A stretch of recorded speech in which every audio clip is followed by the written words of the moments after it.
what do you think is at the bottom of this, I guess? Because that's what we've really tried to talk about over the last 3 weeks. We've talked about stop and frisk. We've talked about... well, first I want to say, because you made a comment about chasing from White Plains Road. Yeah. One, my son was not chased. He was not running. Because if you see the surveillance tape, it shows my son walking to my house. I saw that, yeah. Use the key and open the door. Mm-hmm. So I just want to make that clear. That's the police trying to smear tactics with my son. Okay. I read a couple of different accounts. Actually, I read several that your grandmother was in the house, and then one that was my mom. My mom was in the house, mom, yeah. and my 6-year-old son when they did that. Do you think it has to do with race relations? And a broader question: do you think race relations have improved under President Obama?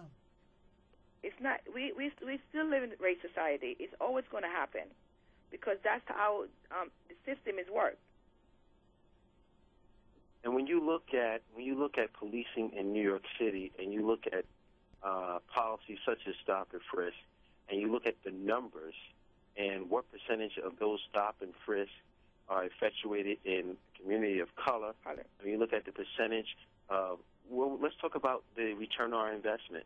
If you frisk hundreds and thousands of people and less than 3% are either have something criminally related on their person or involved in some criminal activity, then that would tell you that you're not getting a true return on your investment. But since it affects only people of color, it is my belief that it is of no consequence. And so when you have that state of mind and you have that type of policing, and then you have the devaluing of human life, and you have the disregard or no regard for how the legal system is supposed to work, and you have no regard for your own policies. It is clear in this instance there should have been a backup unit called. There should have been emergency service called. If they claim that they were doing any type of surveillance on Ramarley Graham, they would realize that he was going into his own house, and they should have followed procedures in getting a search warrant to see if there was something that was criminally at foot. But no, there was a rush to judgment. There was racial profiling. There was negligence in training. And then you have the tragic end result of a death. And if you were to change the color tones and you were to change the social economics of the situation, I don't think the result would have been death, and clearly not death in front of someone's grandmother and 6-year-old child. Constance, another thing I wanted to add, yeah. You mentioned about they was observing on White Plains Road. Yeah. They were not investigating my son doing no drug dealings. They were investigating someone else. And I read that they believed he had a gun. And I kind of wondered about that. You know, you either have a gun or you don't have a gun. You can't be chasing people who you believe you have a gun. And well, that goes to the point of insulation. And what you've seen here, and what you have seen in Amadou Diallo, and what you have seen in Sean Bell, and even what you have seen in Trayvon Martin's case, you know, there's always a story that insulates the aggressor. And in particular with the New York City Police Department, that's the first thing that they do is go to insulate and secure that they're not liable. And then in this particular instance, where it came out that his video with Ramarley Graham not running as opposed to the video of someone else running, which we believe is an undercover police officer. Correct. Why he was running, we have no answers to that. You see the retraction of whether or not Ramarley had a gun. You see the retraction of, oh, there was a struggle, and we've come to find out that there was no struggle. We see the retraction of the fact that they claimed that he was running, and then lo and behold, he wasn't running. It's quick to insulate and very slow to getting to the truth. Let me ask you, I'm agree with you. That's what was my point, was that, you know, this happened way before Trayvon Martin, way before in media terms, you know, several weeks, almost a month. And, you know, they've already have something more concrete for people. How do you feel about the stand your ground law? I mean, ask Constance that. Say it again?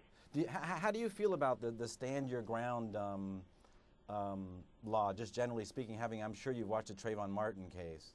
It's a crazy law. It's a crazy law because you giving civilians right to just do what they want. Yeah.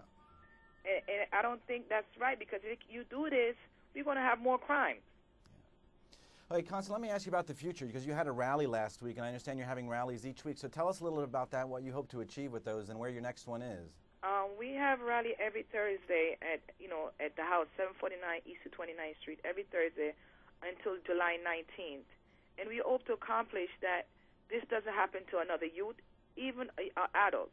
Because in this community, that's what's been going on.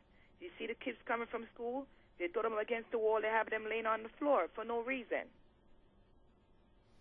And the vigil is in celebration of Ramarley Graham's life. 18 and the reason why we're having it up until July 19th is, as you stated before, that reflects the number of years that he was on Earth, all 18. And so we have that in his honor, and we have it to celebrate his life. And quite frankly, I think it has served another purpose of helping the family and helping Constance deal with the tragedy. And what time is the rally? The rally, we start at 5. At 5. And what's the address again, Constance? 9. What's the address? 749 East 29th Street, in the Bronx. Well, Constance, listen, thanks for joining us, and thanks for letting us know how you feel. And Royce, thank again. I want to say we also have a website. It's called Ramarley's Call, Ramarley'sCall.org. Yeah, I've seen it. It talks about his life, right? Yes. Yeah, it's beautiful. Thank you. You want to say it again? What's the URL? Ramarley's, Ramarley'sCall, CALL.org. Okay. Listen, Constance, thanks so much for joining us, and you too, Royce. You two have a lovely evening, and good luck at the rally tomorrow. Thank you for having us. Okay. Cheers, guys. Thank you.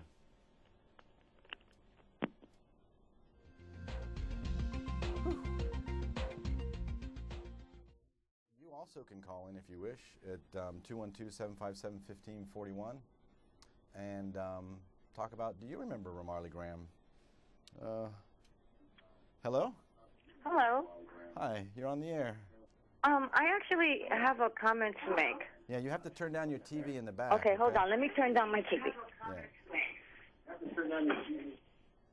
Okay, I live on First Avenue, and I happen to live in the same neighborhood as the young black male that was shot by the retired police officer last week. By the retired police officer, yes. Okay, I yes. know that story. I don't have a detail on it though. Do you have any details on it? Well, he was coming out of allegedly he was robbing the pharmacy. That's what I heard. Yes. And came out the pharmacy. The video shows he came out the pharmacy shooting. And as a community member, I'm not saying nothing against the dead or anybody else, or this is not a racist comment, but I don't think that we should glorify a crime. I don't think this is the example that we should give our children. Right now, there's over 300 people across the street. There's been police officers in my neighborhood.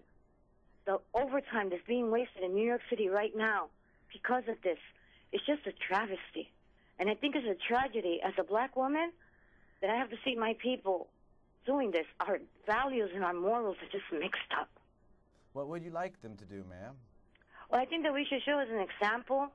I mean, all these people should be marching for Ramarley, marching for Trayvon, finding a way to build the community and find a relationship between the police officers and the community. We're going to have to live with each other for the rest of the time that we're in New York City. And I think it's just sad. It's just sad. And I just wanted to say something to someone about it. Well, thank you for calling us. And, you know, you echo a caller last week as well, that we have to stop playing around with each other and we need to just focus on success. You know, it's not a hard thing to do, but I think there's some laws that sort of, you know, build in some of these behaviors, and, you know, we gotta kind of get to those too. But listen, thanks for calling, okay? I hope you get some sleep tonight. Yeah. Okay. Take care. Bye-bye. So that was it. Lorraine, I think we're going to sign off here. Okay. How was it? We got about a minute to go. How was everything tonight? Did you got anything to add for us to think about for the next week? Well, I just wanted to say I think there's a real correlation between Trayvon Martin and Ramarley Graham in that the laws both affected them. And the laws about marijuana, I think, contributed to Ramarley Graham's death, and then the Stand Your Ground law affected Trayvon Martin's death. Lorraine, we appreciate your insight as always. We're going to sign off. We got 15 seconds left. You take care, all right? Okay, bye. See you next week. Thank you, ladies and gentlemen. Peace, love. Remember, we're all in this together.